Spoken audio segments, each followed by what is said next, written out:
For a decade from the mid-90s, Kenneth Jonassen was part of a high-achieving crop of Danish men's singles shuttlers, with the team boasting the likes of world number 1 Peter Gade, Olympic champion Paul Erik Høyer, and world champion Peter Rasmussen.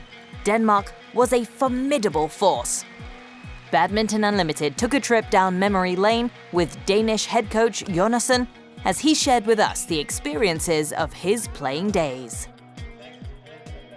First of all, I'm very honored to be mentioned in the names of those guys. If you look at their trophy cabinet, it's a lot bigger than mine. I felt I had a unique chance. If I couldn't develop to my highest potential with those kind of players in everyday work, it was going to be my fault.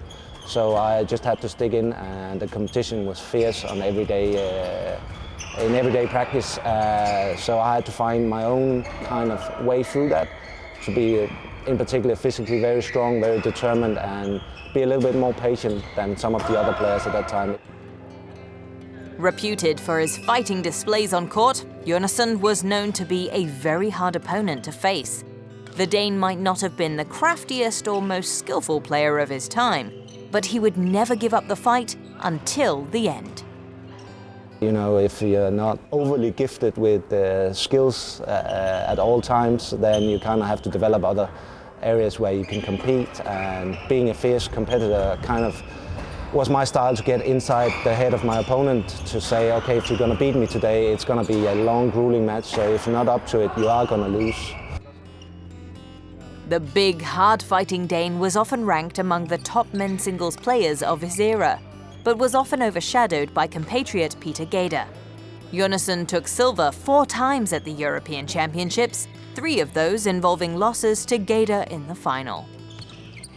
Of course, I lost a lot of matches to Peter at crucial times in tournaments, finals and so on, but Peter kind of helped me get to where I got to, because we trained together every day, and I'm quite sure that our special, unique fighting spirit throughout each daily session kind of brought the best out of us. I wanted to bring it to a higher level. He saw me bringing it to a higher level, then he wanted a higher level, and we kind of just spun off that. So I have only good things to say about Peter. It was a great companionship and rivalry for me. One of Jonassen's best moments came at the Singapore Open in 2004, the first European men's singles player to take the title. 4 years later, Jonassen could call himself a European champion, a title he achieved in his hometown, Herning. But the Dane would call time on his career later that year. I was mentally drained. Simply, I didn't feel that I could achieve more at a higher level. I felt I could probably easily compete 2 or 3 years more, but not at the same level where I felt that I was going to be able to beat the best and to continuously go into the semi-final and so on. And for me, that was what it was all about, being able to compete against the world's best. And it would have been a compromise of some sort after that, and I don't deal, well, during my playing days, I didn't deal very well with compromise. It had to be all or nothing. Jonassen may have retired in 2008, but the Dane was never far from the badminton halls, joining the national coaching team shortly after retirement. Obviously, to come into the National Center in 2009 and start coaching more or less directly after I finished was a bit of a unique experience. Suddenly having to coach Peter and work with Peter on a daily basis was interesting, and we had a few challenges in the start, but I think overall everybody respected me.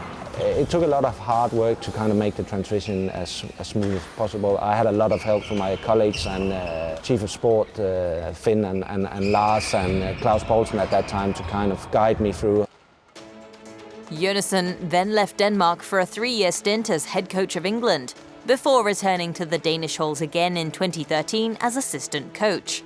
The coaching team, led by Lars Ure, guided Denmark to a historic Thomas Cup gold, besides Olympic medals and World Superseries crowns.